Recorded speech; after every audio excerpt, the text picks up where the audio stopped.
about by New Nigerian Foundation. In the Nigerian economy's dynamic landscape, understanding the diverse perspectives that shape its trajectory is crucial. Economic Insights, Voices of Impact is a compelling interview series where we have candid conversations with individuals both within and beyond our circle. We delve into stories, challenges, and triumphs that define Nigeria's economic reality. I am Chikodi Chiedo, and I will be your host. The series will explore soaring food prices, coping strategies for Nigerian families. I will not be having this conversation alone. I have three special guests with me: Patience Ogwara, Faith Adakole, and Akinyemi Akindiji. Are we set? Yes, we are. Okay. So, in March 2024, the NBS shared official data which shows a hike in the inflation rate from 31.70% to 33.20% in 1 month. When did you first notice the changes in the prices and the economy? Mr. Akin? I would say shortly after the election, which was in May or March, I think it was in March, but then maybe like a month after May, I started noticing that the price that I was buying things for before is not the price that I started buying things from March upwards. And then, at first it wasn't so outrageous, but then after the month went by, I began to notice that the price kept on soaring. So, that's really when I noticed around May. Okay, what about you, Faith? Okay, I think I noticed it when I went to the market to buy a paint or card, which was initially they used to sell it at the rate of 1,600 naira thereabout. But I was surprised when I went to the market and they were saying 3,200 naira, so I was shocked. And Patience, what about you? Initially, it was a bit confusing for me. I wasn't really sure what was going on. But I noticed that in March, things that we usually buy, for instance, a bag of things that I usually buy for like 36, 37,000 was going for about 80,000. And I couldn't comprehend the, how would I say, the gallop in price. It was huge, and it was, and I was like, okay, maybe this will go so soon, maybe it's just for the time being, but I noticed that it has not stopped since then, so it was like a blow. I guess it was a blow for everyone. Okay, thank you. So what was your initial reaction, and how did you discuss it with your family, Faith? Okay, when I was shocked, like I said, and I had to call my family member and we discussed and the way forward, what we could do, and we come up with an idea that the best thing we could do is to stock up the house, and that's how we manage. Aki, what about you? I would say that I was so shocked because what came to my mind was how would the average Nigerian live? Because those prices. Okay, let me just talk about fuel for example, because I'm not really cooking this. So fuel. 2 years ago we used to buy fuel for about. I used to fill my tank with like 9,000 at least, 9,000 times fuel. And all of a sudden the price jumped, skyrocketed to like 20 something thousand. And I'm like, they plan on reducing the population of Nigerians, because my mind was like, people won't be able to cope with these new changes. And then my family, I spoke, like she said, that I'm sure that's what most families actually resorted to, just trying to buy things down in large quantities so that in case, which is what we're experiencing now, things are just kept going higher and higher. That was also the idea that I and my family used to stock up. Patience. What about you?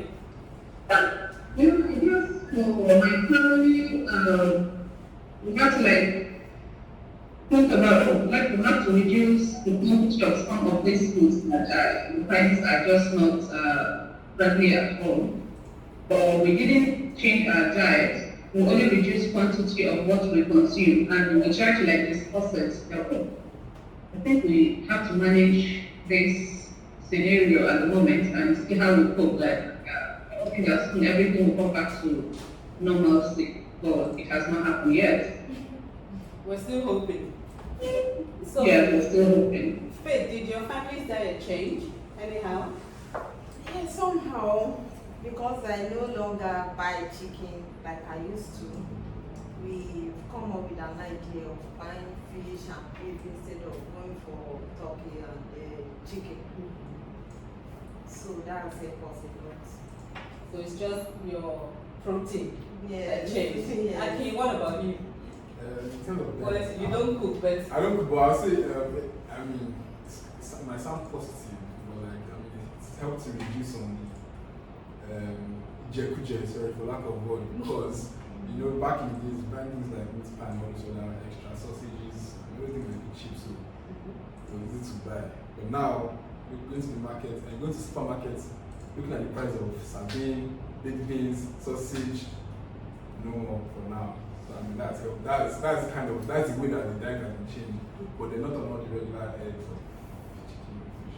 I mean that's reduced to them know that's reduced a bit, but not really changed. But when it comes to snacks and all those other things, that has changed. That has changed. I know, because a chicken pie used to be 500 naira. Only now it's 800 naira for it. And the size has reduced as well. Okay, so are there specific foods that you have had to cut back on or eliminate totally from your meals? Or is it just cutting down on everything? Have you had to eliminate any particular meal from your Not really. diet? But I mean only sausage. I can say sausage because I mean I used to buy sausage almost every other day before. But now, I mean since last I think a year now I don't eat sausage. Really? I'm telling you, so yeah, I think the sausage is cut down completely. Faith, what about you? Have you cut off anything at all? Yeah, like pizza. I'm a lover of pizza. I no longer eat pizza frequently like I used to, but once in a while I still eat. Yes.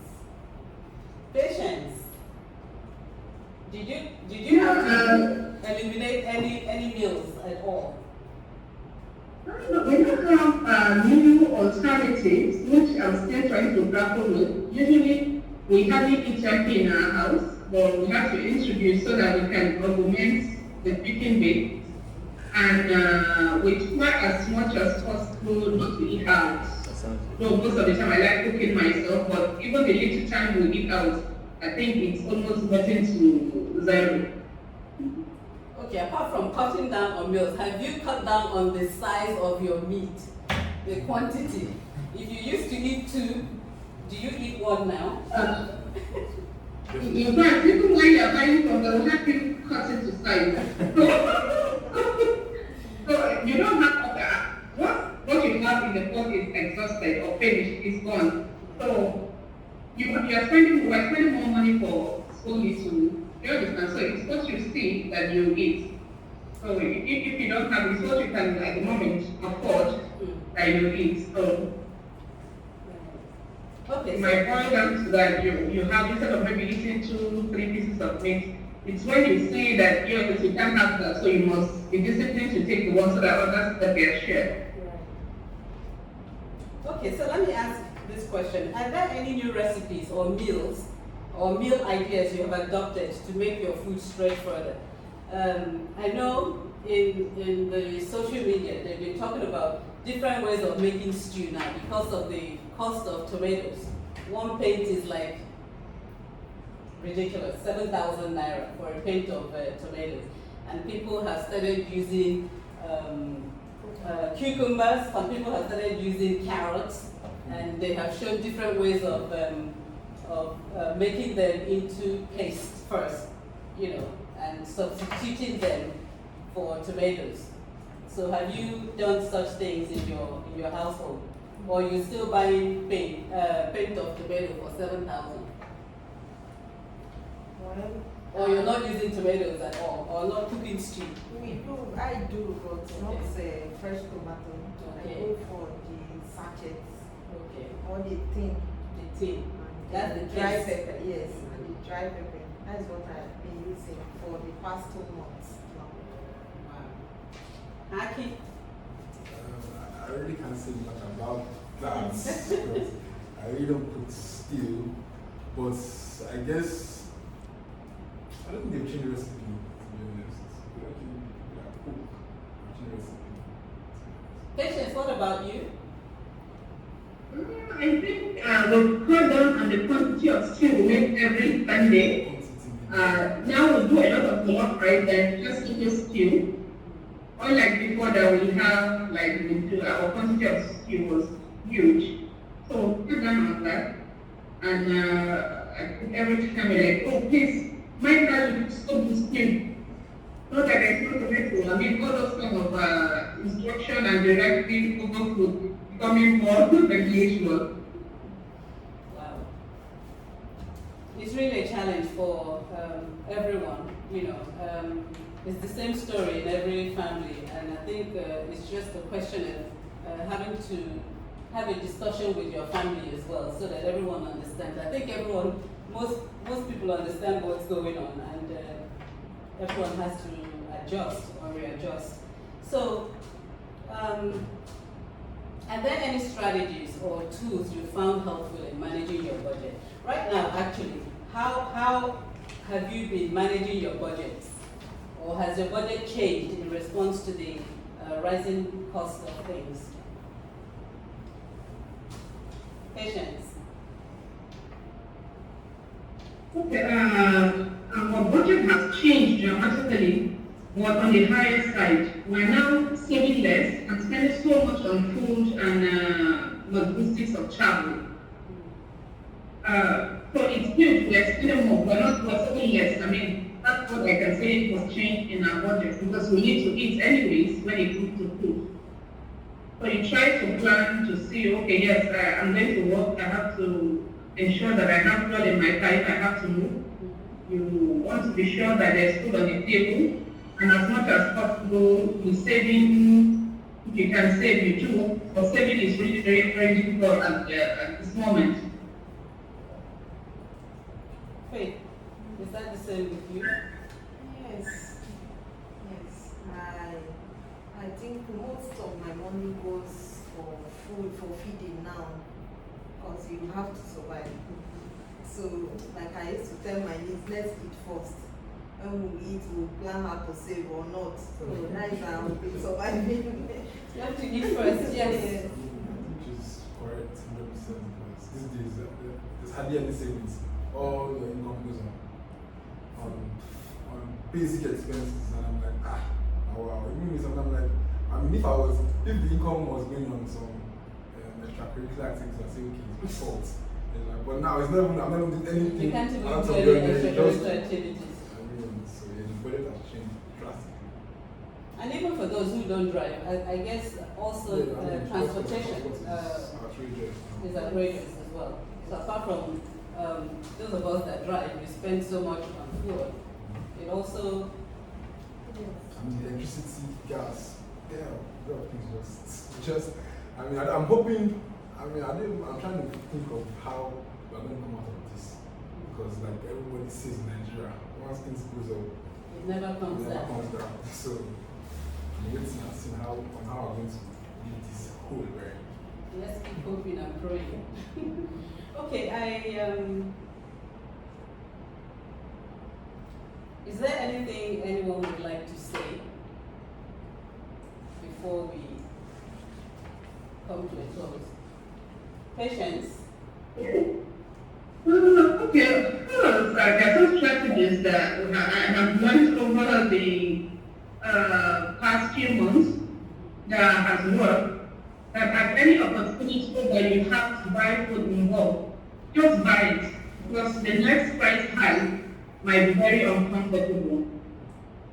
So I think that's what I have learned, and I encourage people, if we can afford it, until this passes, we should buy more food items and keep it so that it saves us the next price. Especially if it's non-perishable food stuff. Yeah.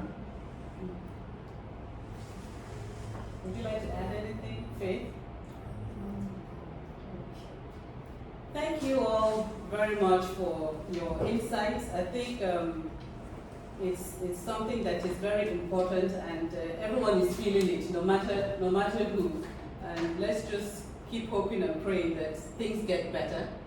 So I want to thank you for sharing your experience with us, and those of you watching and listening, thank you for watching and listening. We'd love to hear from you how the soaring prices have affected you and your families. Share your story by leaving a comment in the chat box. In our next episode, we will have more insights to discuss. Thank you, and don't miss it. Thank you. Bye. Thank you. Bye.